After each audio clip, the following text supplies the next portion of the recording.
Good afternoon, good evening, and good night, everyone. Welcome to KerbSide Collections with me, Adam Ritchie, a podcast about physical media collectors for physical media collectors.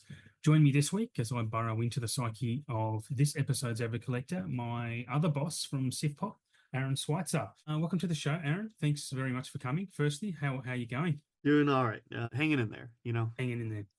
Yeah, just for everyone listening, Aaron, I thought I was tired before I joined this show, but Aaron is on a weird schedule at the moment, and he's also very tired. So this is we could get some. Well, look, here's the thing. Yes, I'm tired, but at the same time, like I'm used to it, and Mm, uh, and I'm always willing to put projects like this ahead of whatever else I got going on. And give me 5, 10 minutes of talking movies, and I'm sure I'll be lively and energetic yeah, again. well, yeah, absolutely. Get that adrenaline flowing with some movie talk. Look, well, yeah, it is appreciated that you take time out to Of join course. me on my little venture here. Thank you hmm very much.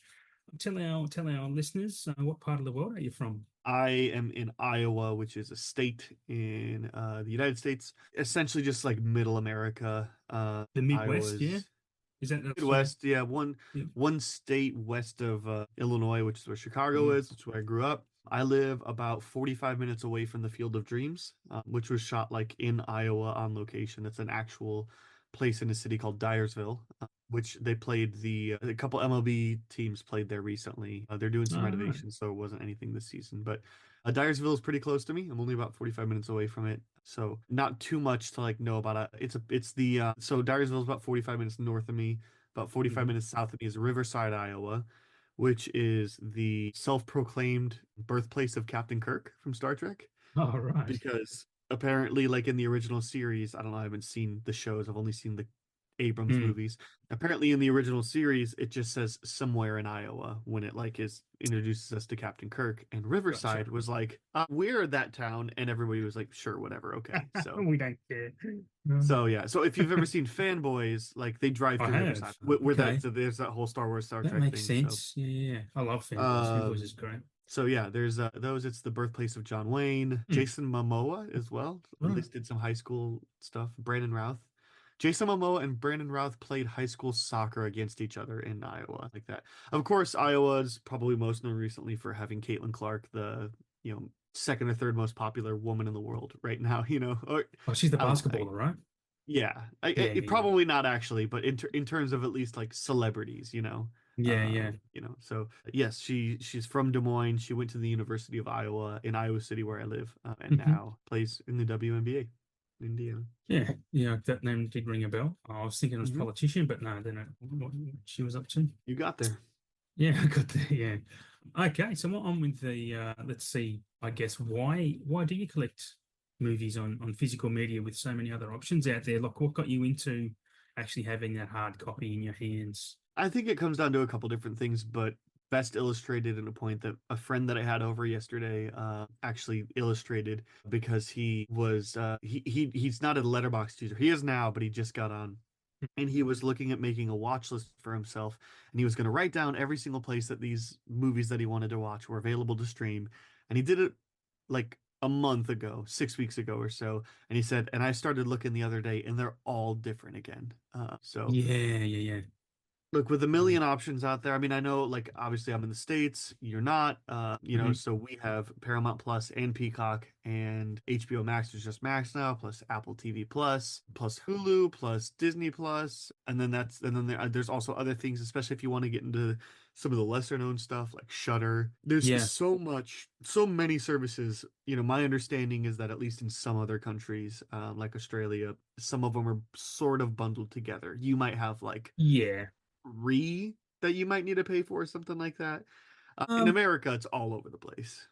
yeah, no, I have a few more than that. And it was actually just announced recently. So just for anyone listening, we are recording this near the end of October 24. So Max has announced they're coming to Australia next year, Okay. HBO Max. So there's an existing service that I just paid an annual subscription for that's going to lose all their stuff because that's where I get my HBO stuff on. So that's going to suck if they take that Yeah. away straight away. But yeah, but we do have Paramount Plus as well, and all the others that you mentioned. But our Hulu is Okay. bundled into Disney's. It's called Disney Star. When we Yeah. get, Yeah. if we don't get the Hulu stuff on Disney, it goes to Amazon generally. So yeah, Okay. it's there or thereabouts. So it's just look, there's a million options, and I don't know. I think most of them are cheap except for Netflix, Mm, or at least cheap enough, or bundle mm, prices, things like that. But either way, just the idea of I don't want to have to look up where my movie is. I want to just know it's on the yeah. shelf there somewhere. There's also the issue of what about if your internet is out? I live in a high storm area.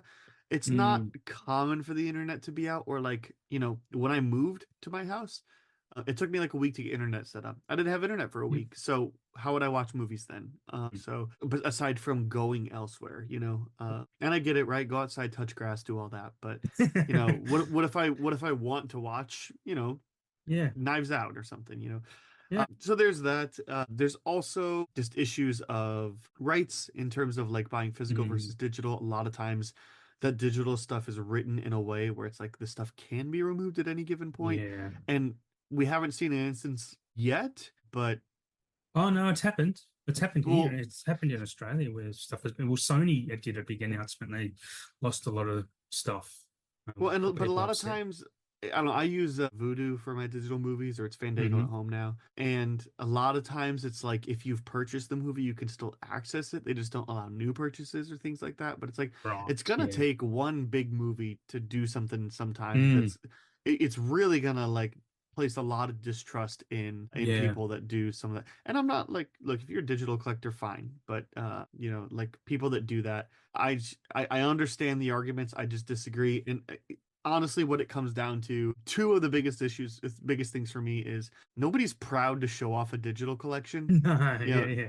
I love nobody's that. like, hey, come when you get over to my house. It's like, hey, here's the TV remote. Scroll through all these, things or whatever. Damn, that's But when true. you walk in and somebody just sees your shelves, and then Yeah. can admire, you can pull it off the wall, you can read about the movie, Yeah. you can admire some of the artwork. And you know what, if you're close enough of a friend, hey, I love this movie, I saw it not that long ago, would you like to take it home with you Mm, today and watch it, and I can just bring it back with in X amount of days or whatever, like that's something you can't do digitally. You used to be able to do, mm. like, if it was movies eligible, but they canceled that as well. Like there's no sharing with a friend other than No. password sharing. Yeah. Which. And then what I think is the biggest issue. So I mean, aside from just like loving to see my collection and also, somebody Mm, to see it as well, the biggest thing to me is that internet quality is just never, ever, ever going to give me as good of a picture as a 4K disc. yep. Yep. And sure, it can be really good, but also like I don't. I just got fiber internet not long ago, and it's Oh not yeah. even like the full stuff. But even then, like that really full, really fast, gigabyte a second. Like it's just not as good of a quality as a No. 4K disc, and Yeah. They're it massively never will be. compressed. No. And not only that, but it's It's also inconsistent a lot of the times too. I mean, I don't have a full yeah. gig. I think I have like 300 megs. It just still Okay. should be more than enough to like stream anything fine. And there's Absolutely. times where I'm watching Yeah. things and it straight up looks like it's in DVD quality. So Oh, really? Even at never 360? never get that in a disc. That's crazy. I mean, I have 100 megabit here at home, and I get 4K fine. Like I don't have any issues. But yeah, you're right. The quality is never like the disc is always going to be much more You know, impressive, I guess. You know what is the worst possible experience when watching a movie that you never get in a disc is buffering. Yes. Buffering is like when ads come up on a service and you're just like, "Oh my Yeah. God, why?" Especially when it's one of those where it's like you might even like pay for that service and then there's still ads or something like that. Buffering is annoying and I hate it. Yeah. And yeah, there's never any buffering with discs. So Well, there shouldn't be. Depends on the player you've got. I know with my player, I get to just pause. Like it'll get to half an hour left in the movie and I'll just stop. And I have to, it's an easy fix. I just open the tray and close it again and the movie starts playing. It's like it never happened. But interesting. yeah, it's a weird thing. I probably should get a more expensive player. But anyway, I mean, it's fine. It's no skin off my back. So, Yeah, but I did love that answer about, yeah, you can't show off a digital collection because I have a digital collection as well. me too. Yeah, I mean, yeah, for me, it's generally movies that, well, before I started collecting physically hardcore the way I do now, you see a movie for $5 and it's like, well, you can buy it for five or rent it for five. Well, I'll just buy it for five, right? So, Right. and that's generally old movies that you can't buy in physical in Australia anyway. So, yeah, no, that's a good answer. The ones that I buy on digital are either it's a matter of price, and it's just like Mm, it's a lot cheaper, or it's one that I don't think the quality will particularly matter. Not to say that I don't want to watch something in the best possible quality ever, but like this is a bad example because I have this one in physical, not digital. But like, does it really matter whether you're watching super bad in 1080p or 4K, right? Yeah, yeah. Not really, no. Or movies that I'm just either like willing, like trying to give a shot, or like if it's gone one day, I don't know that I'll care that much. But if it's gonna be on my favorites of all time or anything like that, like I've got to have a disc. Yep. Yeah. No, I And think if I have a that's choice, if they're the same price or anything, I'll pick the disc over digital every time. But you know, sometimes it's just cheaper. yeah, I think we have very similar experiences there. Actually, I'm very similar to your approach, which you've kind of answered a few of my questions going forward, but that's all right. Cool. This is what we're here for. So you were talking about showing off your collection. What are you most proud of showing off in your collection? What do you have on display that kind of like a trophy when someone walks in? I want you to notice this one. Yeah, I collect steelbooks. Like I think Hmm. every physical media collector. I love steelbooks. I wish every single movie was available in a steelbook. So I love showing off specific individual ones. And Hmm. maybe it might be fun to talk about favorite ones later. But I would say, like, aside from just pulling apart an individual one, I'd say that I'd be happy to like I could point somebody to it actually like got so big that I moved it like away from my like main stacks and put it like, sort of separated. But I have the entire MCU saga up until Avengers Endgame on Steelbook, and Wow. I used to have that like in real time. And even some of those steelbooks are not like the re-releases that they've had, like the Yeah. when they all re-released them in 4K, and so they did essentially like the poster cover art in a thing. I bought a 4K disc and swapped out because I had them when they were the 3D Blu-ray cases. Like Captain America Civil Nice. War is one of my favorite looking steelbooks, but I don't really Okay. like the 4K one at all. It's really great on the. It's like a sort of gray charcoal background. It's like a split down the middle, and it's half Captain America and half Iron Man. It's great. It's what Civil War should be versus just like a generic poster that you've seen a million times. It's probably AI generated, because it's Marvel and all that. So Yeah. or Disney Marvel, I should say. But Disney Marvel's marketing. So like I love that. I've because of the dip in quality in MCU films, I've sort of tailored that a little bit. Hmm. So I think between the original Iron Man and Avengers Endgame, at least, the only film that I don't have on Steelbook 4K is Captain Marvel because I had it Right. and then I just like I needed to trim down and I'm just like I don't know that I'll watch it again or it certainly won't be a lot. And I have Disney Plus anyway, and you Yeah. know so and then after like I have the Spider-Man 2 and 3 and I have Doctor Strange in the Multiverse of Madness and I have Guardians of the Galaxy Volume 3, all those on Steelbook. I don't Okay. I again used to have the Eternals and I got rid of that one. I never bought the Marvels one. I had the Black Widow one and got rid of it as well. I Okay. liked the Steelbook, but that one to me that was a little hard because I was like I like that Steelbook, but I really needed to condense some room, and How, so I was making a couple tough calls. So how do you get rid of them? Like, as in, do you just put them on like a somewhere to sell them, like a sales site, like a marketplace no, type there's of thing? a shop down the street for me that will take it. It's a pawn shop for movies. They'll take Right. and they'll give you store credit or whatnot. And so like there's one down the street for me that I don't take things to anymore just because they don't really give you hardly anything Yeah. for your stuff. But there's a place about an hour from me that I go to semi regularly. So it's one of those where it's like I'll put it in a stack in my closet, and then when I'm going to that city, I'll just take that stack with me and let them look through or whatnot. So I don't like getting rid of things either. Like I said, it was just Mm, I yeah. just needed to make a little bit of room and a little bit of space, and I don't have much room to expand at my current place. So I like at do my find it like hard to get rid of stuff. I'm just yeah I'm trying to be good about the other thing too, and I think is sort of one of the things that I've been trying to focus on more recently is not keeping movies for like any sort of like posterity stake or something like that. Like, Okay. you know, I don't particularly care for 2001: A Space Odyssey. It's just All not my right. kind of movie. Yep. Because of that, I don't particularly care if I have a copy of it. I mean, that may be a little bit different because I think that movie has like certainly some qualities to it. That's Yeah. one that I have on digital, and boy, I'm sure it Hmm. looks good on a 4K disc, but I just don't particularly like the movie enough to spend $30 on a disc for that one. Yeah. Fair enough. Yeah. So I wish. So it's one of those where it's like, look, it's just not a movie for me. Nobody cares. I think movie collectors need to curate their collection specifically to them, as opposed to Mm, just being like, see how I have, all the, yeah. as I say, all the Godfather movies. But it's like, So do at you least not? one and two, But if you're gonna have one and two, what's three? Especially I've got them in a matching steelbook set, But it's like, Well, you that's know exactly right. Yeah. it's like nobody's gonna care, if I was like, I have, every movie that Kurosawa ever did or whatever. It's like they're Uh-huh. like, okay, do you have Chicken Run? Like, Yep, got that too. yeah, it's like, I'm trying to curate my movie collection more closely to what I think resembles me and my taste in films. So I'm Okay. not worried Right. about keeping films that I didn't particularly like or love. For Now, the podcast that I run, we're doing like watching movies for the first time for me and movies that I own. yeah, yeah. And So like just I didn't love Bram Stoker's Dracula. It's fine. I don't think I oh, ever want to watch it again. And that's swear words. like I can appreciate it, but it's just not something I particularly enjoyed all too much, and I don't see myself watching it again. So I got rid Hmm. of it. I paid Send ten that. dollars for it on a sale, and Okay. I probably got like $5 back for it or something. And Yep. like it's fine. It's okay. I'm sure it's on HBO or something.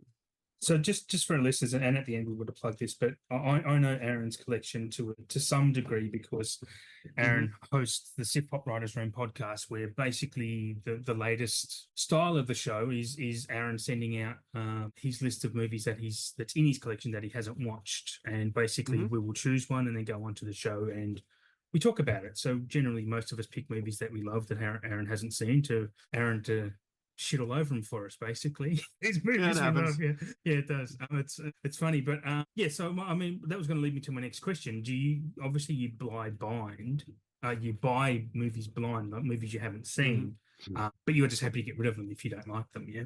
For the most part, like I don't know, for me, a blind buy has to be either like there's no way I don't love this movie, or at least like there's no way I'm gonna get rid of it for some reason. Okay. But to me, even a blind buy has a Reputation. no a price limit for me. Like you Okay. know the I think the last movie that I ever blind bought, like the day it came out, was The Martian, because I didn't see it in theaters and I needed to see it as soon as I could. And you know Hmm. what? It's incredible, and it was like one of the best Yeah. decisions I ever made.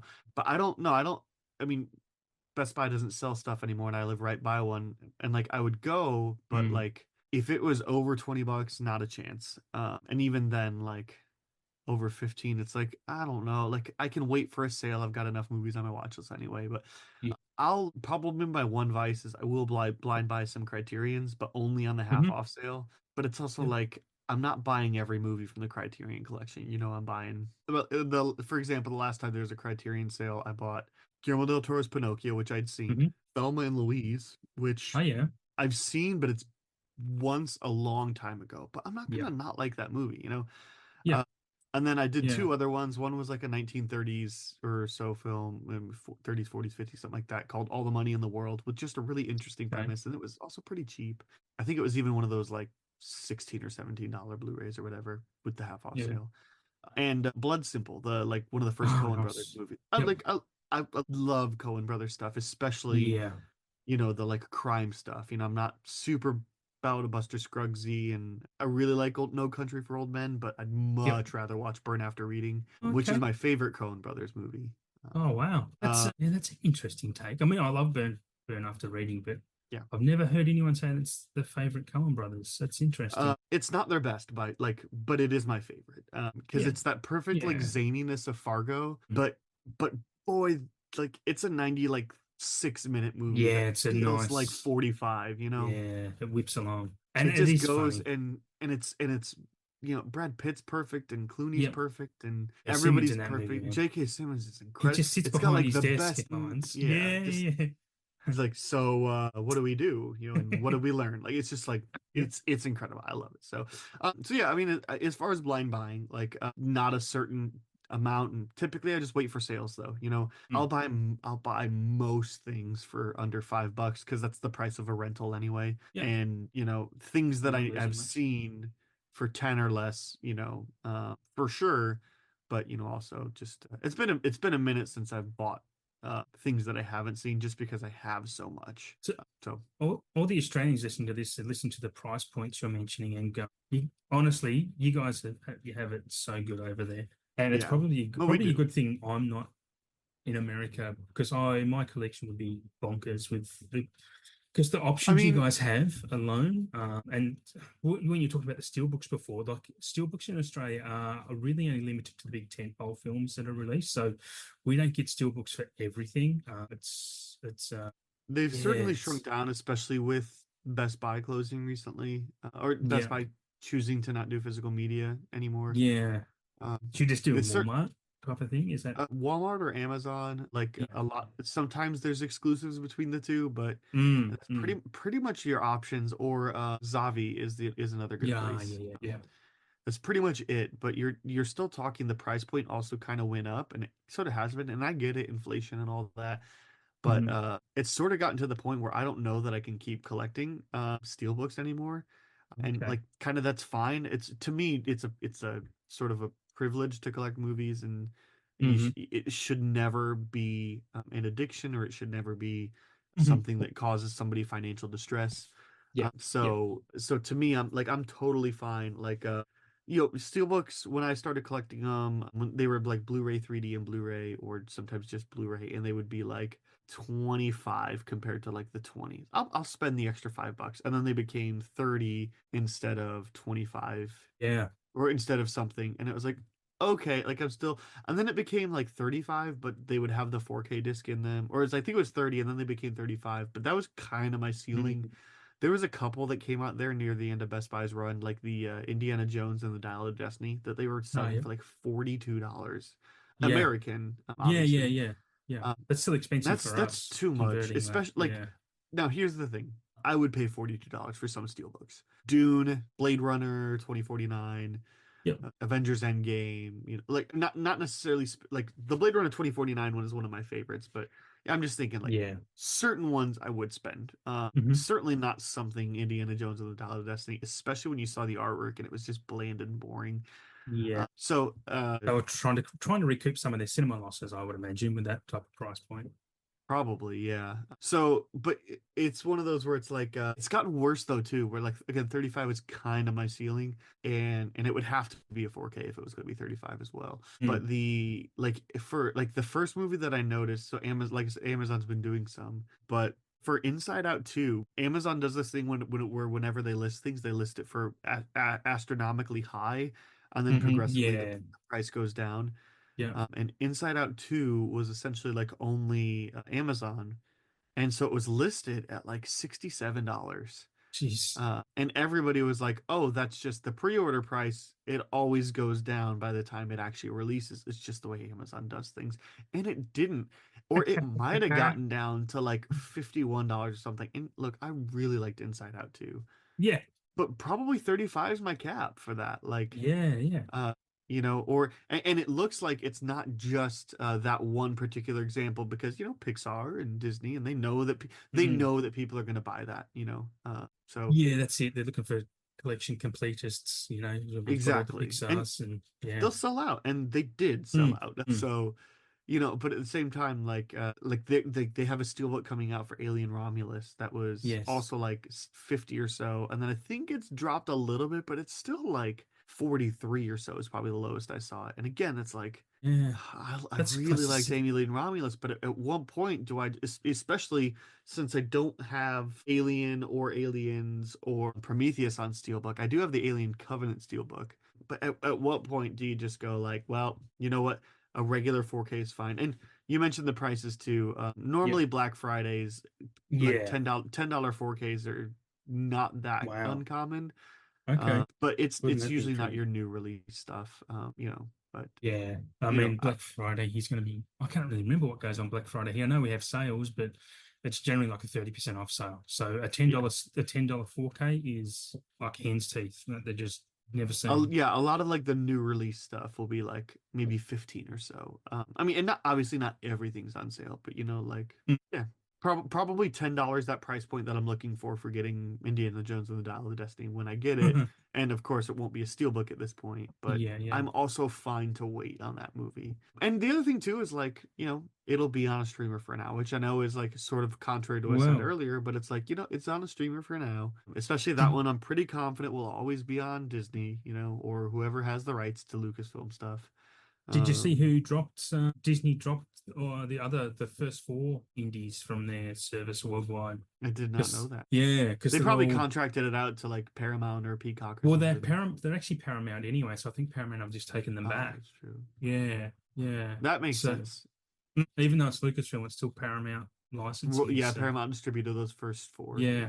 Either way, like, I'm not rushing to see Dial of Destiny again, and it was fine. Oh yeah, I liked it. I was better than Um, Crystal Skull. And I'd so watch it before I watch Crystal Skull again. yeah, so it's just getting to that price point where it's just like I don't think we're Mm, gonna see too much of them. Even the Cameron released Aliens and True mm, Lies and The Abyss earlier this year mm. on 4K, and they just Yeah. haven't dropped in price. And I've been waiting, Is that but like right? I have a Blu-ray of Aliens. Yeah. I'm fine waiting, and you know what? Like I've got enough things to see. I can wait until I can find a copy of The Abyss for a little cheaper, Yeah.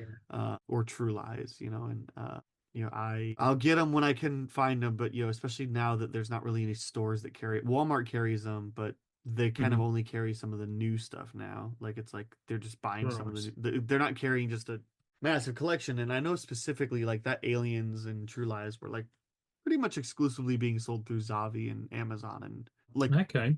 back ordered for a lot of the time. So we'll see if a Black Friday sale, and I'll try to get them or something. It's going to be interesting to see how now that Sony have the physical media rights to Disney stuff, what they start to bring out because Disney are just notoriously bad at with their physical media. Well, they turn bad. So and yeah, you're going to see price points go up there because now they're putting Dolby Vision on all their 4Ks as well. I'm not sure if you heard about I that. did So see that, yeah. I yeah, don't particularly notice that kind of stuff. I don't mm, know, like maybe one of these days I will, or maybe if you showed me a side by side or whatnot. I don't know. But like the whole yeah, like even like I have a friend that he hates because he wants to collect, but he just can't ever justify buying the Disney 4K because they're not in the IMAX ratio, but they are in the IMAX ratio on Disney Plus. So he's like, I would never watch it on disc over on yeah. Disney Plus It's, until then. And I'm that's like, I strange just to me. don't notice that kind of stuff. No, no, I could care less about the IMAX ratio stuff because people were complaining here, well, worldwide, I'd say when June 2 was being released on disc, Yep. and we're like, are we getting the IMAX? Are we getting the IMAX? And I was like, Warner said, no, we're not. And people picked up a fuss. It's like, what are you going to see? A bit more sky and a bit more sand. Like that's all you're seeing. Who cares? Like, Right. I mean, that I means look, nothing to me. I go to the IMAX for the sound, Yeah, for the okay. sound mostly. And sure, a massive screen helps, but I've got massive Mm, screens elsewhere. I don't go yeah, for the extra, bit extra of sky. the margins that Yeah, typically don't do too much. And I don't live by a laser IMAX, like I live by just a standard IMAX. Maybe it'd be different if I yeah, was like you know, could live in the like ridiculously like the proper ones. So, yeah. but I go to IMAX for the sounds mostly So I'm because talking the about. sound quality is just unparalleled. I mean, my point of view, I've never actually been to an IMAX theatre Hmm. because there's only two real ones in Australia, and they're nowhere near me. I'm not going to buy flights to go and watch a movie. But just watching it on TV at home, you get the IMAX enhanced on Disney Plus. It doesn't add anything to me. It just doesn't add a thing. So I'm not going to fuss when the disc doesn't have that. And the fact that people do is foreign to me, actually. Yeah. I mean, like, cool. What you should have access to watch the movie however you want. It's just not something I particularly notice. Mm, So the Dolby Vision, I don't have a sound system capable of running Dolby Atmos or anything. So like I don't okay. care. I'm looking for 4K quality, high Hmm. dynamic range. Yeah. I'm looking for like smooth, vivid colors. I have a QLED TV. Hmm. I'm looking for colors that jump off the screen. I'm looking Yeah. for, again, smoothness. I'm looking for, like, and probably a bad take. I want my movies to be restored, remastered. Sorry, Yeah. remastered, not restored. I know that there are some people, like, and I think this was a criticism of the Cameron re-releases, is Yeah. it, for like Aliens and True Lies and all that. I believe from what I've like looked into it a little bit, some people have been like praising them because they didn't remaster them. They Right. sort of upscaled them. There's a lot of But like it still has some grain and it still has the feel of the era it came out with. I want I think that The Godfather Part 1, the restoration for the 4K is remarkable. And maybe the best transfer ever. The sound is way it looks like it could come out yeah, today. So and especially like there was no good way to watch The Godfather at home before that. The sound quality was terrible. yeah, The sound editing was terrible. I'd literally have to turn my TV up as loud as it goes, and then gunfire would happen, and you right. have to turn it down to as low as it Yeah, was. yeah, I A hate that. Yeah, nightmare. The yeah. 4K is brilliant to me. So it's like Mm. I want to see, movies restored. You kind So of lead on to my next question, to be honest, with a lot of that talk, because I mean, my next question is, what are the best transfers you own? And I just kind of wanted to add. Well, I'll let you answer that first. What are the best transfers that you well, think you like I have? said, I think the Godfather, specifically the first part, is really incredible. Especially too because there's things where it's like part of that original, the first Godfather, like did have some things that like because nobody expected it to be as important or as widely acclaimed as it Yeah, was. Like yeah, it was, yeah. there was a little bit less care taken of the original hmm stuff versus like when part two came out, it was a little bit easier to restore some stuff. But so I think that whole collection is restored really well, but I think specifically one is a really noticeable difference. And quick shameless plug, I did an interview with the guy who restored the Godfather trilogy on the podcast, on the Hip Hop Writers Room Yeah, podcast, and he yeah. did a couple other stuff. So he works for Coppola and did some restoration of his films. So There's been a few Coppola's come out in 4K recently. I guess you would have done the conversation and one from the heart and it's stuff, I been imagine. since the Godfather ones came out. I don't remember. I remember he was talking about a couple of different projects, a couple of different movies that he was working on that were some of the lesser known Coppolas. But yeah, and I apologize. I don't remember his name off the top of my head. That's I okay. remember it was. I've done a couple of interviews. I want to say, but I think I'm wrong that it's Jason Reich, something along those lines. That actually rings a bell. Is it while you're looking that up? I mean, I just wanted to. I mean, the best transfers for me are always films that have been shot on film, actual film. They always seem to turn out the best if they're looked after right. And you're talking about the Cameron releases of True Lies, and then I've heard nothing but bad things about True Lies with the waxy look on the faces, and it was AI that did the restoration of that. So yeah. So I mean, I actually have the True Lies, and I still have not put it in to check it yeah, out. So yeah, I need to do that. I was wrong, and that's why I'm happy I looked it up. James Bukowski is the one Well, who did them. He's a film archivist, and he works for hmm, the Coppola's production thing. He did the Godfather trilogy and Apocalypse Now, and then I'm sure did the yep. one since. But that if you're looking in the Sif Pop Writers Room podcast feed, that would have been before episode 113. I mean, we hmm just posted like 220 something, so it's been quite literally It's 2.5 years. So right. Yeah, I'll have to go back and um, check that out because I don't think I did at the time, but it'll be interesting yeah. to listen to. It's one of my favorite conversations, especially because like I kind of came in there as a nobody, and what do you do? Walk me through this. We talked a Mm, little bit about film integrity and film preservation and stuff like that, and then I took yeah, some like nice. questions. I want to listen to it again too, but I would say The Godfather is one of my favorites. I think quite possibly my favorite disc that I own. I think that both Avengers: Infinity War and Endgame look remarkable on 4K hmm disc. Yeah. Uh, I don't think that all the MCU movies do particularly, but I think Yeah. especially such a cosmic focused one, just the way both of Lots of those bold movies, colors. they just look incredible. Yeah. I think I remember specifically like Infinity War, like when it came out on 4K, like I had some friends coming over in a couple of days, and I couldn't believe how good it looked. So I had to Mm. show it to them. So yeah, I mean, I would say that those would be the ones off the top of my head. Yeah, Mm. I'm sure there's a few others. There's some that I know. I don't necessarily upgrade to 4K, especially recently since Best Buy closed or stopped selling. They're closed to me, you know. A lot of people Yeah, say that. Like I'm in a lot of forums online, and yeah, most yeah. people still butthurt about Best Buy closing the physical media, and like so, yeah. They say, yeah, they're dead to me as well. That don't go in there anymore. So yeah, I can't necessarily remember any others off the top of my head at the moment, okay, but That's all right. I'm sure. I'm sure if I thought about it long and hard, I'm really excited. I have a pre-order out for the Zavi has a 4K Terminator coming out, the first Terminator, Yes. which Yeah. will be the first time ever on 4K, Mm. and boy, does it need it. Yeah, I'm hoping So we get that in Australia because it's not a Disney title from memory, so we should get it at some point, hopefully. But yeah, I'll be looking forward to that. I do have a Blu-ray of that. I have a Blu-ray, and it looks like straight up butt. So Does it? I I'm might put it hoping in. that the 4K looks better, and I'm more hoping like It will I'm have more to. excited because it's got some really incredible cover art. Yeah, yeah, cool. So we did touch on a little bit before when we're talking about how you buy your stuff. But do you have any favorite labels or distributors? I know you talk about Criterion a bit. Is there anyone else that Hmm. you I think you think guys are spoiled over there? right, right. I mean, honestly, I really like just anybody that's putting out movies, frankly. Yeah, yeah. I would say yes, I'm a big Criterion fan. And then I was like dipping off a little bit, but then they started coming out with 4Ks, and I was like, okay, Hmm. great. It's still like I I sort of like how Criterion has also become less exclusive. Like it used to be, if a Yeah. movie was in the collection, like you couldn't buy it on Vudu, you couldn't buy it on iTunes, you couldn't buy it on a regular disc or anything like that. Like, and I remember Mm. that was my experience because somebody had recommended the movie Blowout, and that was the Oh first yeah. Criterion I ever bought because that was the only way to watch it. And so eventually I dropped the $20 on it or whatever. And then I was like, I guess this is the only way to get these. And you know what? That's fine. They're packed with extras. They always look Hmm. remarkable. And, Hmm.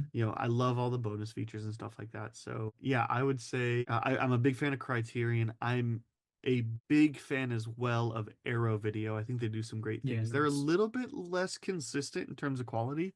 I feel like I hear more about Arrow recalls than I do like Criterion recalls or Ah. anything like that. Like I remember your favorite movie of all time, 12 Monkeys. Mm. I have the Arrow 4K of that, and I actually don't think I've seen it since.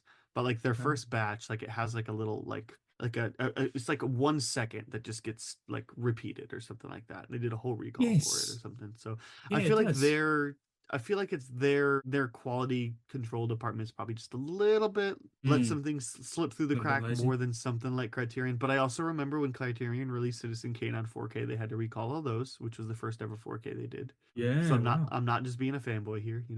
But I That's like Arrow become more Video common. stuff a lot. That's pretty cool I think because Titanic also had an issue that came out lately, and then there's a recent one called The Hitcher that has a problem as well. Yeah, interesting. yeah, Honestly, I might have to say my current favorite label would be Kino Lorber. I think they do some really good stuff. yeah. Thank you. Oh, look, That, it's probably neck and neck between Kino Lorber and Shout Factory slash Screen Factory. yeah, yeah, yeah, yeah. Uh, I'm a big fan of Kino Lorber. I like how it's simple packaging, but the Mm-hmm. spines are consistent, which is good. Mm-hmm. I like that Their own font. it's have their own font. They have their own like it's if Yeah. I don't sort my movies by label, I just sort them alphabetically. Mm. And so they kind of mix and match, but it's nice to know if I bought, let's just say, Rambo First Blood Part 1, Part 2, and Part 3, that it would like look consistent because that's like the Yes. one Yeah. thing, especially when you look at like the MCU one, it's so obvious because Disney was distributing them, and then those Yeah. Spider-Man ones were distributed by Sony, Sony. Yeah. and there's a clear quality difference and just thematic difference and everything. So yeah, like consistency is great, or even like the Indiana Jones ones. I have the 4-pack steelbook set that they had when they came out with it. Okay. It's white cases, it's minimalistic art, it's incredible. And then they released Isle of Destiny, and it wasn't gonna match that at all. And I'm like, Mm. why? Why wouldn't you do that? Yeah. Which Yeah. also like wasn't encouraging me to buy it. But so big fan of Kino Lorber, Shout slash Scream Factory Mm. also are just my go-tos. And I think a big reason why is it's an affordable price point as well. Yes. Yeah. Yeah. I That's think what they I'm go quite run keen for on. about like 25, 27. You can Mm. find them on sale for 20 every now and then. Yep. It's But it's not like Criterion's, which are typically priced at like 27, and you can find them for quote unquote half off because it's half off the yeah. Barnes and Noble Yeah. Yeah. and Criterion, So which is 50 forty becomes 20. dollars. Yeah. So yeah. Yeah. So it's nice, it's affordable. It usually has like multiple discs in it, and Hmm. it's not bulky packaging, and yeah, I like it. Yeah. I'm glad you mentioned Kano because they would be my favorite for me. One of the price point. I always think their quality is great. Like their 4K transfers are always fantastic. You And just watched Return of the Living Dead for the first, at least yeah, logged on was Letterbox. that last night? Might have been yesterday, actually. Yeah. Was that a Kino distributed, I think? No, I watched that on Amazon Prime, actually. Oh, okay. I have a Yeah, disc. I don't remember if it's Kino. I think it's Scream Factory. Anyway. right. Yeah, I'm well behind in those Living Dead movies. That most of those. So Oh, it was a yeah, first because watch for me earlier this year. yeah, and Not it for the was fun. podcast, just for fun. Yeah, that's Yeah, a fun movie. yeah, they're fun movies, and I like those old '80s horrors just for the practical effects. And Return of the Living Dead had some funky Well, animatronic. It was yeah, great. yeah, the practical effects, the funky animatronics, and Yeah, boy, everybody just knows their role. yeah. What's the girl's name? Quigley, something Quigley. Oh, no idea. It's like That was yesterday. My memory's not good for Liana. yesterday. Yeah, oh, I'm going to take Um, your word for it. I really don't know. like I'd have to look it up. she is owning that role. She is like just owning the like I'm the girl of the group of Yeah, this punk group in this horror she's the one that got cult. naked. Yeah, is that the one? That one? Yeah, Yeah, yeah. yeah. She Like she's dominates just this, like not she just because she's owns it, and naked. she feels so comfortable in her own skin and her body. Mm, It's awesome. yeah, I love it.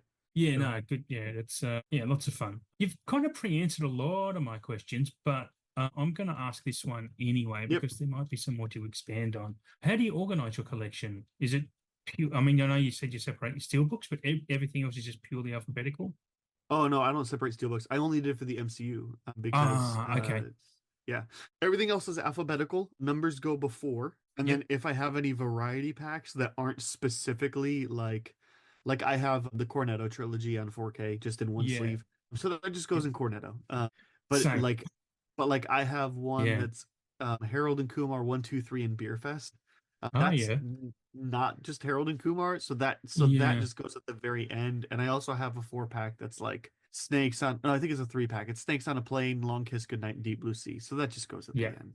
Yeah. Or even something like that. So, but other than that, just alphabetically, numbers go first. So my collection starts with I have the whole James Bond collection. So it starts with 007. Oh, yeah. And then You, even things like I remember posing a question because with the release of Alien Romulus, do you organize by chronological yeah, you did or do you ask go this by question. like Yeah. chronological in universe? And so I'm still not sure what I'm going to do with that because as of right now, I only have Alien, Aliens, Prometheus, and Alien Covenant, and that's how I have it ordered. But I'm Right. probably going to wind up It would be last for me. It comes after P. So Romulus comes after Prometheus. Yeah. I'm probably gonna wind up doing like I know this makes no sense to do it this way, but I'm probably gonna wind up doing sort of chronological, except because I don't have, nor do I plan on getting Alien 3 or Resurrection. I might hmm put Romulus after Aliens, or it'll go between Alien, but I'll probably go like in universe chronological Okay. because otherwise you're just jumping over the timeline. So, like for example, for the X-Men movies, like I have them in universe chronological. Well, that one's actually the weirdest of them all because they have them in universe chronological up to the reboot. So Right. I have it X-Men Origins, Wolverine, and then X-Men, X-Men 2, X-Men 3. But then I go First Class. But then I have Okay. the Wolverine, and then Days of Future Past because the Wolverine has that setup for Days of Future Past in it. So Oh, it's essentially release order except for X-Men Origins Wolverine at the yeah. beginning. I I would love never that. watch it in that order, but so that's what I would go for. Oh, and Logan kind of caps it off at the end. I don't Ah, own yes. X-Men Apocalypse or hmm Dark Phoenix, nor do I plan on it, or New New Mutant Side Mutants or something. either. Yeah. I love the way you Um, do that. That's really fascinating how yeah, it's very different. Well, it's different to the I, way anyone else I hear. I would love to put First Class and Days of Future Past in a place that like feels a little bit more fitting, but I mean that Mm. timeline's so I guess like for example, I have the only Rambo movies that I own on disc are the first one and Rambo 4. I have 2, 3, and 5 on digital, not disc.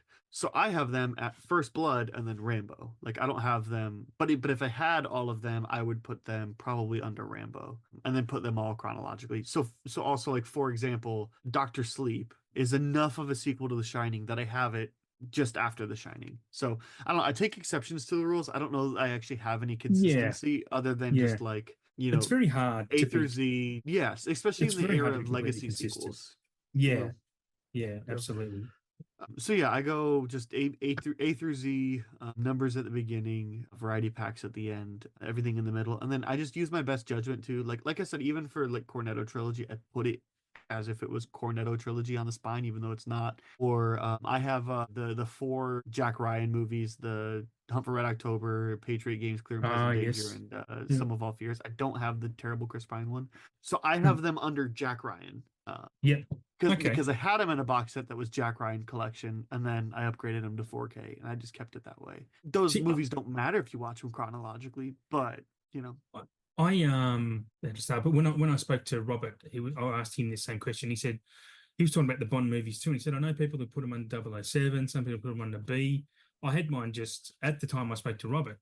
What he said gave me an idea and convinced me to change it. So I put my Daniel because I only have the basically the old DVDs of them, and I have the Bond, the Craig ones on 4K. Everything else I own digitally. So I put them on the B for Bond, and I'm now you've said that I'm like I probably should put them on the 007. That should come first in the list. to me, it's Got just me like thinking. you could file them under Bond, you could file them under James Bond or Mm, anything. I just think the most consistent would be 007, and especially because my yeah, I'm spines do agreeing say with that. 007, the James Bond Yeah. collection, or like like there's some things that just don't make sense. For example, I don't have the Hobbit under Hobbit. I have it right before Lord of the Rings. Hmm. I think I initially had them there, and then I eventually changed it. It's the same So do you have them filmmaker. individually or a box set? Are they new? I Are they? actually, all right, so I bought the Hobbit trilogy individually from Family Video, which is just a video rental store that would sell you the discs after they were, Mhm. not really getting rented too much. But if I wanted to buy a Blu-ray, they would give you just the Blu-ray disc in the case, not the Blu-ray Right. and the DVD.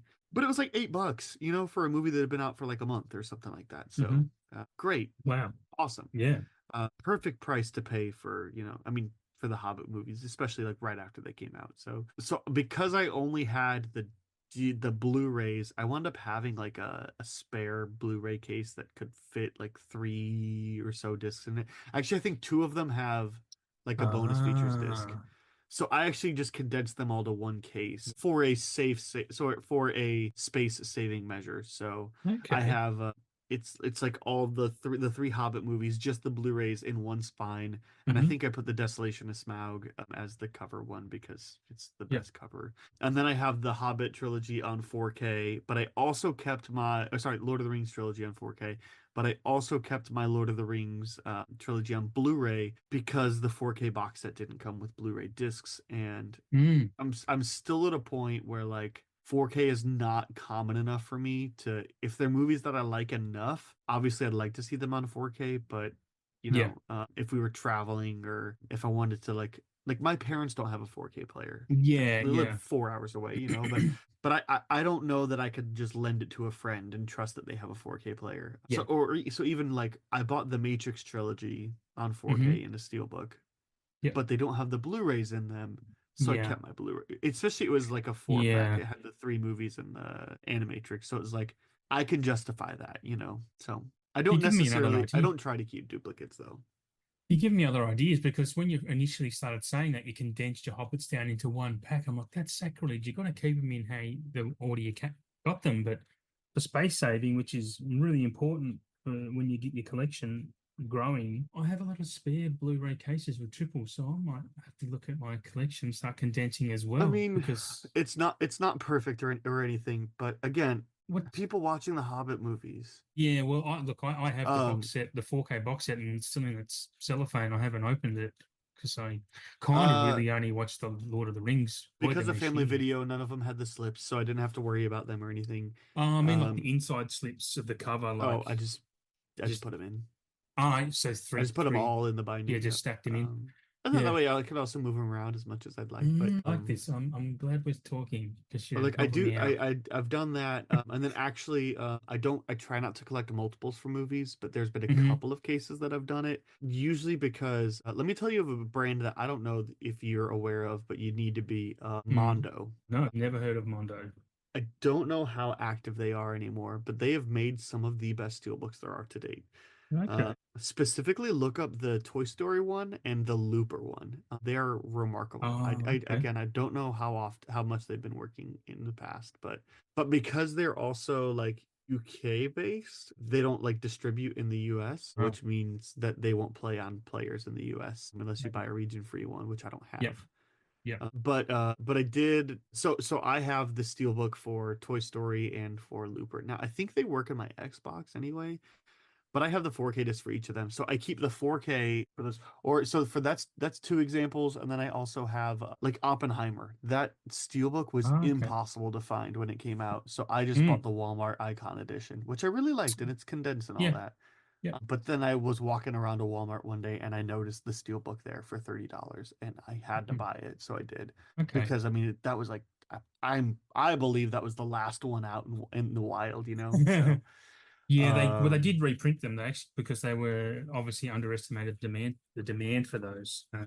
yeah. Yeah, wish I I don't had one remember under my them reprinting sleeve. it, but I didn't have to worry about trying to find one, you know. No. So, So what did you do with um, your spare of that then? Did you keep the Walmart edition as well? well, so yeah, so for some of them, I would just get rid of whatever I had, or I have a couple Titans of Cult. I really like what they do. Oh yeah, yeah. I have the original, the 2018 Halloween, and I have the Pacific Rim Titans of Cults. So if it's a movie that I already have, like I might like just swap it out, you know. But I really like the Icon edition of Oppenheimer. So what I want to I have the extras that are steel books, just kind of off to the side right now, sort of in my collection in a place that like is not in my stacks but is close and you can see, and anybody could easily pull them out and see them. But what I would like to do is I got this information. There's a guy I follow on TikTok. His account is Steelbook Obsessed, Yeah. and he Yep. shows off all these things. I So think I he follow that guy, yeah. also a fellow Iowan. He lives Hmm. about an hour and a half from me. So what he has is he has 16 like little magnetic things that he puts on his wall, and then he Hmm. changes his movies out just to be on display per the season. So in October he'll change them out and he'll put a bunch of horror Okay. movies up there. You know, if Like there's a he's new like Marvel movie coming out, he'll put a bunch of Marvel movies on the wall, or a new Pixar, he'll put a bunch of Pixar's on the gotcha. wall. So I'd like to do that. I bought some magnet sheets from his Amazon bio thing. They're really cheap, except instead of like I'd like to make it a thing of decoration, but out of the multiples that I have. You know, like if it's a that way Oppenheimer is like in my thing, but then I also like that steelbook I just want to look at all day. You know, or that Looper steelbook from Mondo I just want to look at all day. You know, so So yeah. if I go So into Amazon and look up Steelbook Obsessed, would his store come up for me? I went to TikTok and he's got like a link in his bio and he's got like affiliate TikTok things. shop So or like something. I don't it's not TikTok shop, it like leaked me to Amazon. I don't know if like Right. if his shop would come up or anything, but it was like six Okay. dollars for a pack of like 10 of them or something. And I'm like, Oh, okay. I'm just gonna take the extras. Like for example, I also when The Godfather came out on 4K, I just got the box set because the steel books are like Mm, 25 bucks a piece, or 30 or whatever. yeah. Anyway, eventually they weren't as popular as I think people thought they were going to be, and they were selling them for 10 a piece, so I bought all three. And I kept my box set because it had all the different cuts of Godfather Part 3, and it had some Hmm. like a little bit of extra special features mostly for the Godfather Part 3. Yeah. And so I was going to put the steelbooks up on the wall. But after recently watching The Godfather Part 3 again, I just thought I don't care about the different cuts of this movie. It's a bad movie Mm. regardless, and I'm not interested in watching it, I've not to seen notice. Godfather 3. I It's love fun. 1 and 2, but I do need to check it out. You can totally skip it, and you'll be fine Mm. the rest of your life. But also, I don't know. I was told it was terrible my whole life, and I don't know. I kind of liked it the first time I saw it. That's not half bad. And then I Yeah. watched it again, and I was like, oh no, this is that bad. Like, so anyway, so eventually I got rid of the box set because I don't care to own three cuts of that movies, and the special Yeah. features, the extra special features are mostly on that. So and that is actually the box set only had the 4Ks and the steelbooks only had the 4Ks. But and when I got the box set on 4K, I did get rid of my Blu-rays because I had a friend that just bought them off me for cheap. Okay. So it was kind of one of those like win-win situations. But also I would have sold the Blu-rays because just the sound quality is terrible on them. So. Is it? Okay. So I guess just touching on that, you're talking about, so you are big on special features? Are you, do you watch the special features? Is it something that you seek on a release? My wife more, but I love special features. I just don't Hmm. often find the time for them. Mm. Usually when I'm like budgeting my time to watch a movie or something like that, I'm only Yep. budgeting for the movie. But it's one of those where like I so badly want to be a special features guy. Yeah. Like every Criterion that I buy, I want to just watch all the extras, and I just forget, Mm. and I never have the time. And read the essays Especially and because the it's like you books get the and time, and I'm like, I usually read the essays, but yeah, okay. usually after I've seen the movie. Yeah. But I budget sort of my time for to watch a movie, and I think, oh, I'm gonna watch Mm. this movie in 2 hours, not Mm. and I don't think about, oh, whatever special feature. But I do, if I like a movie enough, or it happens to be when I have some free time or whatever, especially if my wife's around because she's more special features person, and we'll sit down and watch them. Like I think the last time we really did it, I mean, my wife just did it recently. She rewatched The Martian, Hmm. and she did some special feature watches, and I was around. Okay. I, she was like in the middle of the movie when I got back from work and whatnot. So, It's kind but of the I think the ballad of the collector, though. Like, well, everyone I've spoken to is like, "Yeah, I love special features, but I don't generally have the time to watch them. It's just good to have for one day." yes. Yeah. Well, it's good to have for, one day when when I can afford to take a vacation, or like I guess a Mm. staycation, like to just take some Mm. time off of work and watch movies, and or retirement age or whatnot. Like I cannot wait to be the audio commentary guy, especially like Yeah. on certain ones, and there are some that are supposed to be legendary, like just Mm. like the people that are just having fun. Armageddon one sounds all right, actually. The or like any of the James Gunn ones. Like I want to Hmm. listen to any of the audio commentaries, or especially any fun movies. I'm sure it's great, but I don't really care to watch any audio commentaries on The Godfather, or Yeah. whatnot. Yeah. But I but boy, let me tell you, I really want to watch a The Suicide Squad audio commentary. So yeah, so like it's one of those where it's like there's just not enough time. Yeah, I would exactly. like to get, and probably will one day get, whenever I move and have a little bit more space, I'll get that like Lord of the Rings box set that has like each of them has like 15 hours of special features on Yeah. them or whatnot, Yeah. that Lord of the Rings fans swear by. But then I Hmm. got to find 15 hours to watch it, and I can barely find 3 to watch a movie, or to Yeah. watch one of them. So I love special features. The last time I can remember like specifically sitting down and watching them was Everything Everywhere All at Once. Okay. So, but that's one of those movies where you're like, I need to know everything that they thought about when, Yeah. like, that's one that I want to do the audio commentary on. Or boy, I can't remember what Mm. movie it was. There's one that's really famous for having an audio commentary, where like one of the people were like referring to another person like by the wrong name the entire time, sort of Oh, deliberately. really? Boy, I don't remember. But it's supposed to be just wickedly funny. I know I have this movie and I have the commentary. I just All like right. it. I just can't remember which one it is. I don't know why, but it sounds like a Paul Rudd thing to do or a Will Ferrell thing to do. It's kind of in that vein. I'll look it up. While they're doing that, do you have any regrets? Do you have anything that you've brought that you regret buying? Oh, all the time. Yeah. But I mean, just regrets aren't, just whatever. I don't, like I said, I No, don't no. spend too much money in it.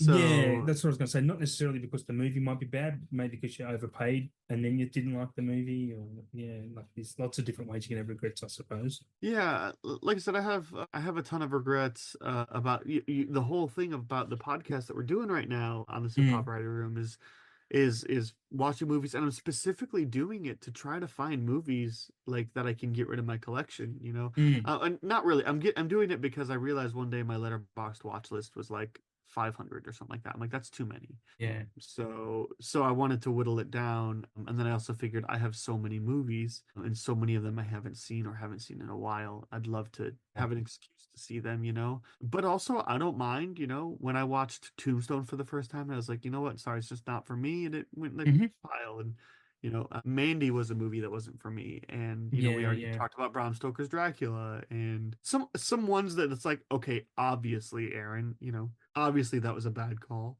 But like I said, I don't take it too seriously, especially because I don't spend too much money.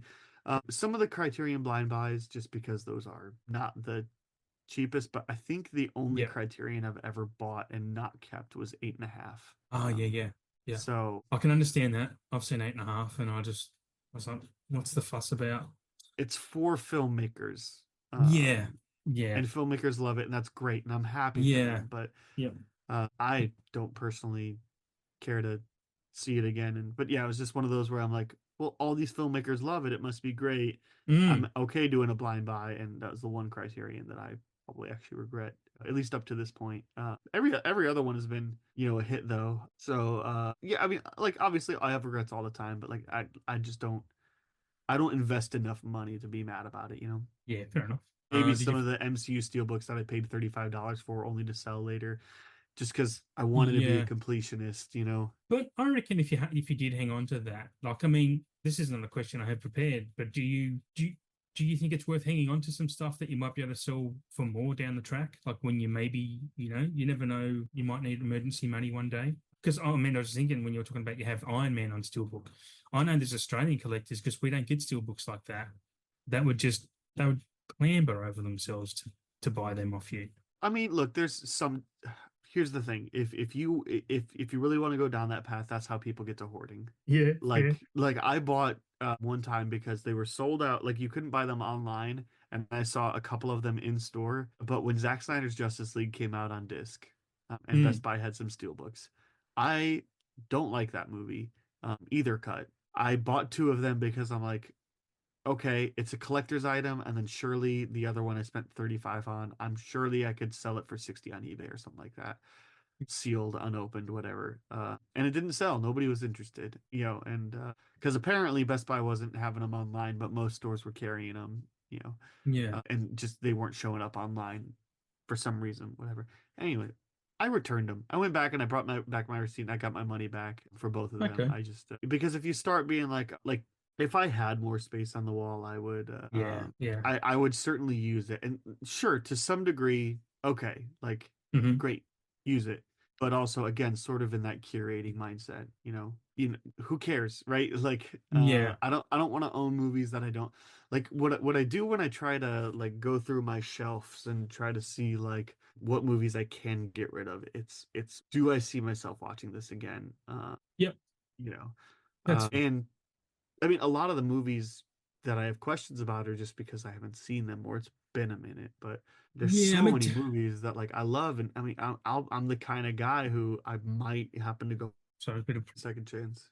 I honestly can't remember what I was saying. Oh, yeah, yeah. Yeah. Yeah, movies second chance. So, do you think I was saying that, sometimes I watch a movie and think it's okay, and then other times it'll be like I really like it a lot more. And the same happens in reverse, where there's a movie I think I love, and then I go, oh, actually, this isn't that good. So, I mean, I think every movie is worth a second chance, a second glance, things like that. But to me, I think the difference is just what I personally get from movies, what I personally enjoy from them. And so, to me, it's more along the lines of things like, all right, I know I don't need to say 8.5 again. I'm never yeah, gonna like that movie. It's not yeah, really made for me, and that's okay. Like that's yeah, fine. yeah, And I don't think somebody should look at me as less of a movie enthusiast because I didn't like a movie, absolutely not. or I don't own a movie or anything like that. So Mm, like especially one that I think is relatively divisive. I wasn't alone in not liking 8.5. no, you're not. So people are either 5 stars or 1 star on that movie, and I fell closer to that 1 star. Like where it's like I can respect it, but it's just not for me. Or even Mandy by Nicolas Cage. I did that for the podcast. Yeah, I just didn't particularly like it. It's not my vibe. It's not my I was the same um with that too. it's not for me. And you know what? I love that that movie has an audience. It's just not for me. And that was a 2 hour movie that felt like six to me. I don't have any interest in seeing that Mm, again. But I thought to myself too, like some of the movies I was a little bit more iffy on. I could see myself watching Bram Stoker's Dracula again. yeah, Absolutely. I could see yeah. myself watching Tombstone again. That was one of them that went away. I could absolutely see myself doing some of those again. But at the same time, it's kind of one of those where it's like, luckily we're in a streamer's age. I don't care enough about the movie to make sure I own it. But you know what? Maybe one of Hmm. these days I'm really in that mood and I'll find it on Netflix or something and I'll watch it. Yeah. Or you know what? I'll pay the $2, call it a storage fee, to rent it or whatever, Mm, off of wherever, So, but like, I also think I had another movie that came to mind where it was just like not for me, or I didn't. Oh, I was just thinking I really like The Hitman's Wife or The Hitman's Bodyguard. And so I was really yeah. excited when we were getting a sequel, but boy, that sequel's terrible. That was a blind buy. It was Yeah. on sale, but it was a blind buy. I kept the first one, and I got rid of the second one about as fast as I could. Same with the Expendables. I have a lot of love for Expendables 1 and 2, and I've grown to like 3 a little bit more, but I still wouldn't say I like it. It's just probably like high side of dislike it or low side of it's okay. But Okay. boy, that fourth movie's terrible. No, like Really? Yeah, it's it's still just just a so shame. bad.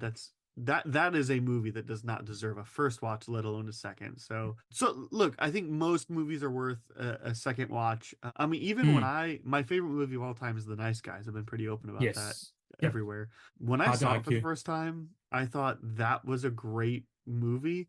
It was, Hmm. but I was like, it's probably a little bit too long. It maybe like is a little bit too complex for the kind of movie it's going for, and it's, Hmm. maybe like not quite the best paced. And I think all those are probably valid criticisms, but I watched Mm. it again and I'm like, I just don't care about any of those things. I'm having No. such a good time. And I watched Yeah, it again yeah. and I'm like, sure, maybe it's a little wonky pace, but it's a comedy that is funny throughout the movie as opposed Absolutely. to, having a second act lull or whatever. So it's, I mean, it has that, but it's also funny. And it's just like got some of the best chemistry you'll ever see among cast. It's just, Yeah, so absolutely. so certainly, like I think most movies are worth watching more than once because especially the mood, the setting, a million factors go into when and how you watch a movie. Especially as somebody who the primary amount of movie watching that I do is for the podcast that I run, which means a lot of times I don't really get to pick the mood that I'm in when I'm watching it. It's just like Yep.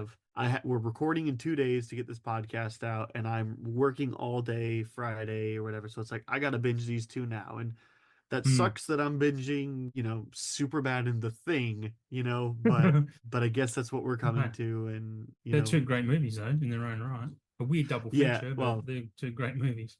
I wasn't a big fan of the thing, but I'll be watching it again Ah, tomorrow, okay. within the next 48 hours for sure. So because I have Ah, a podcast, so I think a lot of the experience why I didn't like it the first time I watched it is because it was homework to me, and I kind of had to get it yes. done. Yeah. For that reason alone, Yep.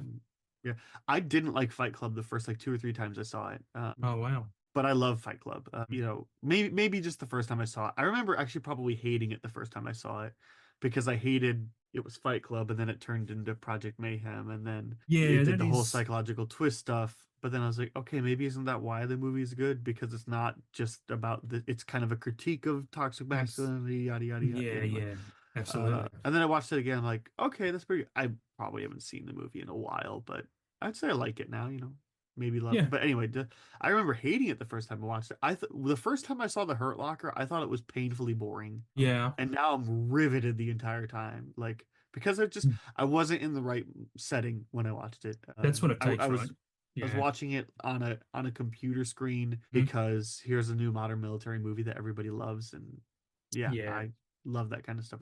Hurt Locker is like as intense as things can get, a Mm. lot of the time. So You definitely need to yeah, be in the right frame of mind for certain movies. So yeah, that's why then that whole thing led from me just thinking that I do hang on to movies that I've blind brought and thought, oh, it's okay or it's not that great, but I hang on to them to give them another go at some point in the future because it might hit me at the right time. So and I, that's like totally fair to do. I don't want to discourage that, but again, to me, mm, that's just like if I did that with every movie, like I wouldn't have yeah, space for every movie. yeah, that's fair too. Yeah, So yeah, I'll just stack my some in a my box. shelves are already full. I really don't have any room for more, and I haven't been Mm, buying a lot recently because again, I already have, and I'm being a little bit too more many. selective. I'm trying to Mm, think even the movies that came out this year that like I said, I bought Dune and Furiosa on Steelbook. I've got heaps of Um, releases from this year. I look at my catalog. I've bought Dune and Furiosa. When it comes out, I'll buy Strange Darling. Although maybe that might just be on Yep, Vudu or something. Because it looks like it's getting just a pretty like bare bones release. I'll buy 4K in this. 3 or 4 months. So Yeah, probably. I'll buy yeah. Alien Romulus for sure. I'll buy Mm. Inside Out. The rest of them I'd be fine like doing digital. I'll buy Deadpool and Wolverine when it's affordable. You're answering my next question Um, here too, so that's good. but yeah, like I'll probably wind up buying Godzilla versus Kong but that one I will for sure want a disc because the visuals. But like I have Drive Away Yeah. Dolls on digital. I Mm. have Mean Girls on digital. I'll get Twisters and Trap on digital. I have Monkey Man. Ah, I'll get My Old Ass. I that's have the Fall Guy. so Twisters Um, on digital though. Like Twisters would be amazing on disc. I actually have the steelbook of that uh, arriving next week. that's probably yeah. I mean, that's probably on the border. I don't know. It just I didn't like the movie as much as everybody else. Okay. I liked it, Yeah, I but liked it. That was good. so it's one So I just, especially like if you're talking disc, I'm trying to be a little bit more selective in the ones that I am buying. So yeah, that's totally fair. And I know I'm going to have to start doing that from now on too, because, I'm just, yeah, anyway, for reasons. Because, yeah, like you mentioned at the start, it's becoming a proper addiction. So it needs to stop. So you've just answered my question of what are you looking forward to be released? So is there anything that you want to be released that hasn't got a 4K maybe at the moment? oh, my easy answer is Glass Onion doesn't have any sort of physical release. Yes. Great Uh, answer. like Great any answer. of the Netflix movies that don't have, Mm, like there's a couple of the Netflix ones that do yeah. have Criterion releases, like Power of the Dog and Beast of No Nation and some stuff. And I think Netflix is starting to like release some of their older stuff. I don't think on disc, but at least on digital. Like you can buy. Like Yes, I they was do. scrolling on Vudu the other day, and like you can buy that Wednesday TV show like for Yes. $6 for the Yeah, season one. So like we that's got a Blu-ray of that in Australia. Not that I brought like it. I think I Netflix want is to, but starting to do more of that stuff, but like I I think it want a comes. Trial of Chicago 7 Blu-ray. Yeah. I love Yep. that movie. Yep. I want, I really want a, like I said, Glass Onion would be my easy answer. Yeah. And again, just for Yep. Netflix releases, like The Harder They Fall would have would have a really Yeah. incredible 4K. Yep. So I'd say like just any of, like obviously there's plenty of, Prey did get a release, but Palm Springs Yes. hasn't gotten a release. I'd love a Palm Yeah. Springs I've got release. Palm Springs on Blu-ray. It's a UK Alright. import. Yeah. It might be a Okay, I was UK like, import. it So. never released in the US then, Mm. so I'm sure you can buy an import. Oh, I've got to mention some Um, and the machines are Blu-ray as well. I have, well, that's Okay. because that was made and was going to be like distributed by Sony in theaters, but then because of COVID, they Ah, sold it to distribute on gotcha. Netflix. So, Okay. so that's why it's like it's still technically like a Sony movie and so anyway. So yeah, like that's my easy answer. Those ones. I mean, I think Amazon does a good job of like they still put out a Blu-ray. Nobody's buying Without Remorse on Blu-ray, No, well, but no, if I well, wanted it, I could get it. without remorse. Is that what's that? It was the based on a Tom Clancy book that I really love, actually. Okay. I don't know if I've The heard of it. Michael B. Jordan one. It was supposed to set Ah, up Rainbow Six, and it was okay. Yeah, no, I don't know yeah. if I heard of it. It's fine. It's totally. It's just it's so much potential because like Taylor Sheridan wrote it. It's based off a Tom Clancy book starring Michael B. Hmm. Jordan, action movie, incredible source material. Love the character. It was supposed to set up Rainbow Six, which is one of my favorite books of all time, and Hmm. incredible video games. Just really crap the bed on it. Yeah, that sucks. Yeah, I mean, as far as like, there's definitely some other ones that I'm like, oh boy, I really wish I had a 4K like release available for this one. I mean, a big one would have just been simply the accessibility. Like, I've wanted to see The Abyss for a while. I Hmm. know it's not going to be the best movie in the world, but like the fact that The you Abyss is pretty couldn't see good. it for so long, The Abyss is pretty good, um, man. It's not a terrible movie by any means. like I'd like to see it, and now that it's out, like I like that opportunity, Yeah. you know. Yeah. Let's see. Yeah, I'm sure if I really wanted to, I could think of some. Yeah. The Nice Guys never got a 4K release. Again, not one that I think ever really needs one, but like No, probably doesn't. But I'd buy it. I'd prefer a Um, sequel before a 4K. I mean, I don't know if buying a 4K helps greenlight a sequel, Mm, I'll that might. buy Yeah. a million. Sequel, absolutely. Yeah, I'm blanking off the top of my head of like, because I think there's been a lot that has been done recently, Mhm. restoring a lot of the 007 ones, and We're getting the you Sean know, Connery ones apparently. Is a rumor. The yeah, I think they announced that and they'll eventually do them all, but even just getting them Mm, on Blu-ray took far too long, especially mm, for the fine quality they are. But yeah. and getting The Abyss and Aliens on 4K was huge. I'm struggling to think off the top of my head if there's like a, boy, how does this movie not have a 4K release or anything? To me, There's it's a more lot. just like there's definitely a lot, but it's just I can't think of any off the top of my head. No, that's Uh, okay. I think you've answered it pretty well. I mean, I guess I'm looking through very quickly. It's a Hmm. shame that there's no 78 Dawn of the Dead available in the US. I had Yeah. to buy an import. I mean, just culturally, like that movie should be like Hmm. enough. But yeah, to me, it's more so about like which movies just aren't available. So I think like, okay, there's a couple DVDs that I have, and I only have them because there's no Blu-ray or higher. One of them's a Mm. Borat. Borat never got a Oh Blu-ray yeah. release, Yep. or the Borat Mm. sequel never got any sort of home release. No, that And I was really pure like Borat Amazon. subsequent. I And mean, on and then I also have Damien Chazelle's first movie, Guy Met Alone on a Park Bench. I don't know, I didn't really yes, love it, but I'm not crying for like a Blu-ray of it. I need to see it again. But I have a DVD of Dogma, and I know that like Harvey Hmm. Weinstein no longer owns the rights to Yeah, Dogma, and it's so coming Kevin Smith back. has said like so. I mean, that would also be an easy like okay, Dogma would be a good example. I just don't think there's a Yeah, ton I think Dogma for now. me. Look, I love Dogma from day one. It's always been my favorite Kevin Smith movie. But I think now the zeitgeist of it not of it being so rare and you couldn't get on physical. I mean, I think that's what's attracting a lot of people to wanting it because they can't have it. Um, Yes. because I don't know many people that actually adore the movie who aren't around my age group. So it's going to be, look, it's going to sell like hotcakes, and Oh, he wants. I knew it mostly because of the like I knew it was an early Kevin Smith movie that had a way too talented cast and Mm, underperformed in pretty much all aspects except there's the owner.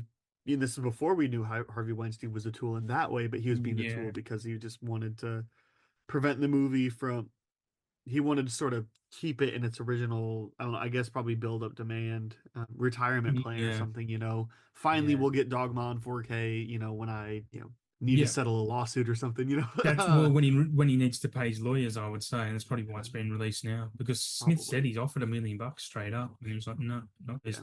Just was like, "No, not enough." So Um, I'd love to know. I can't wait till he tells the story and how he acquired it, but oh, it's me going to be an too. interesting I one. can't wait for the special features on Dogma. Oh, new For sure ones pick it too. up. Yeah, that's a I pre-order for guess me. the only one other thing I'd say is there's a lot of like different cuts of films that just aren't available on other formats. Hmm. And I'll say primarily, speaking of Kevin Smith, apparently, so Chasing Amy got a Criterion release, but only on DVD. It was a Right. while ago. Okay. And I never knew this. I But didn't know that either. apparently, I know this from our mutual friend Frank. Yeah. That was the only place you could watch a director's cut of that movie, which Frank Oh. loves. I love Chasing Amy. I haven't seen Hmm. the director's cut though, so I'd No, be that's very interesting. interested to watch like a director's cut of that. Apparently, it's now on like newer printed Blu-rays. So there's that. Right. Like re-release Blu-rays, I'll like have to we'll look that have up. this option for this director's cut.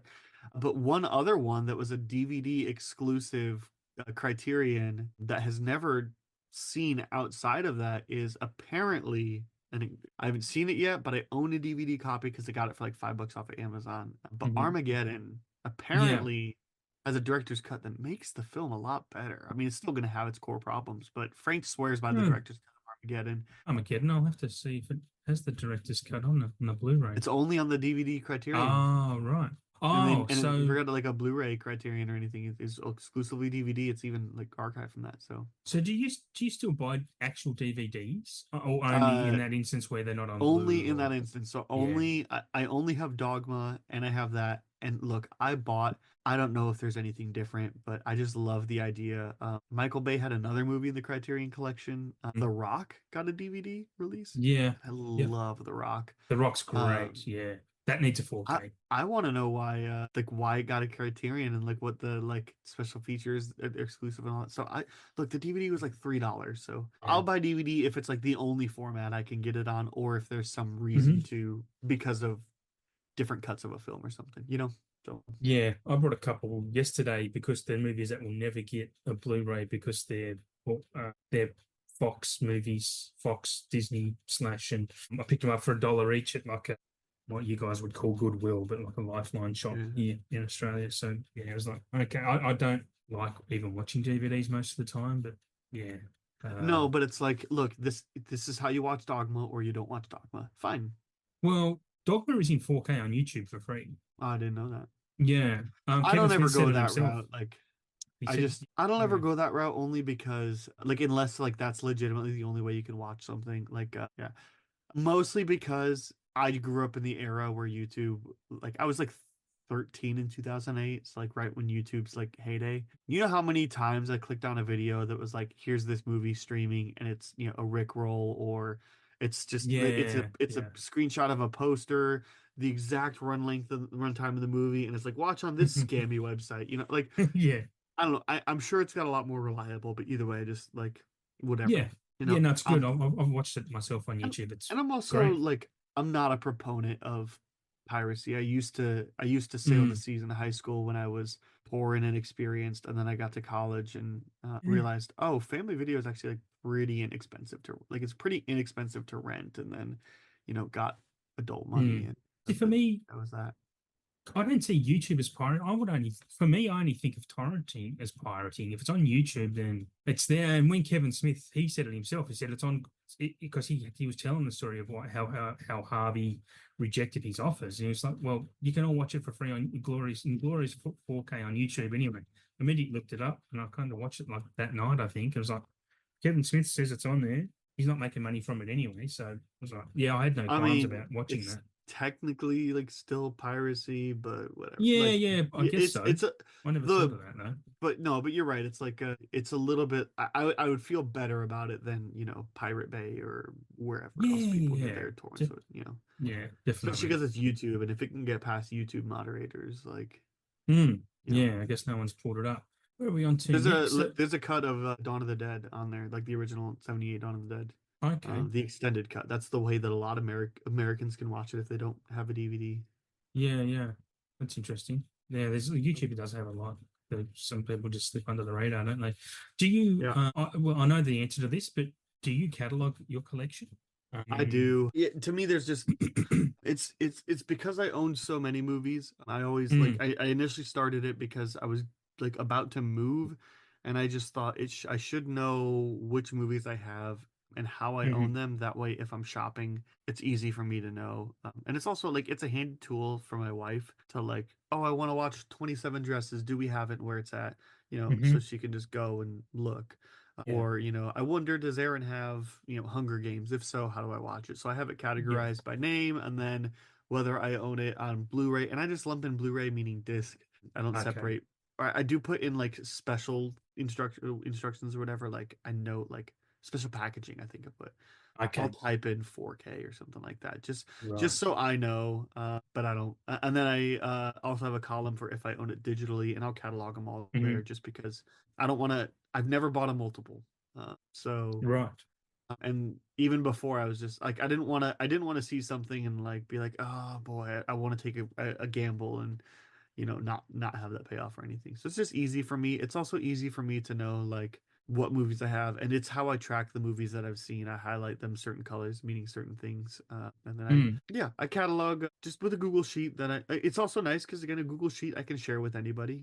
My wife has editing access to it. All our sip pop mhm, writers have viewer access to it because of yep. the podcast. But I also like I have a friend who's like send me a list, and he because he wants to know what he can borrow. Okay. So you do lend yours out? Because I'm a strict no lending. I've had Look, too many bad stories. yeah, I mean, I'd say like no more than one at a time, and like sort of with an implied like, look, if you lose Mm, it or break it or whatever, like you'll replace it, yeah, yeah.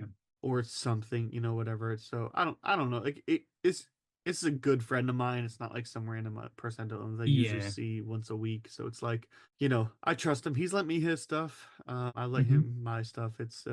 Look, it very rarely comes up, but there was one time he watched Perfect Blue and then said I Oh, needed to yeah. see it, and I said I'm just busy right now. Like I don't feel good taking the steelbook right now, and he's like, it'll be a while before I see this one again. So it probably sat on my Xbox for like 4 months, and Yeah. then I watched it and gave it back to him. Yeah. Um, Okay. I wouldn't want a movie of No. mine out for a while. I had a couple instances in high school, but also don't lend out anything you're not like comfortable losing or replacing yourself. Mm, So yeah. Yeah. Fair again. So you've actually answered all my questions just in our natural conversation here. That's great. all my upcoming ones. So that's good. That's a great result. That's a win for all of us. So we'll wrap it up. So thanks for being on the show, Aaron. I really do appreciate your time taking it, Sure. especially being so busy as you are. I hope you had some fun. I know I had some fun. It was you gave me a lot of good ideas actually. So I'm going to take some of them off and maybe repackage some of my movies. what do you want to plug for our listeners?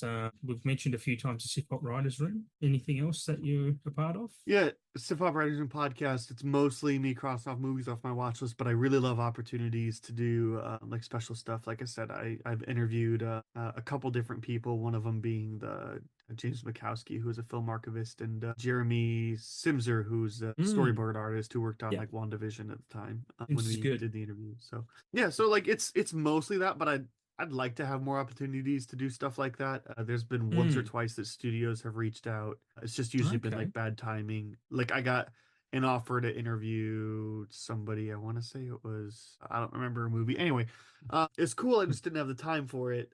But yeah, I've thought about. Anyway, Sip Pop Writers and Podcast, of course, goes hand in hand with sifpop.com. Make sure to check out the stuff that our contributor writers put together. It's a great community we have over there.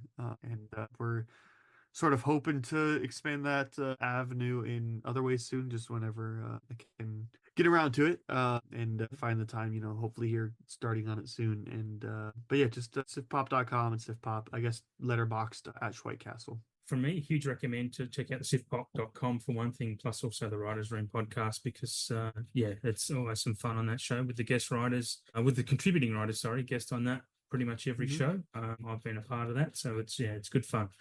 So if you have enjoyed this episode, give me a follow at KerbSide Collections on Instagram. And if you are a collector and would like to be on the show, send me a DM. I'd love to hear from you and have you on the show as well to have a similar conversation that we've had today with Aaron. So until next time, thanks for listening to KerbSide Collections.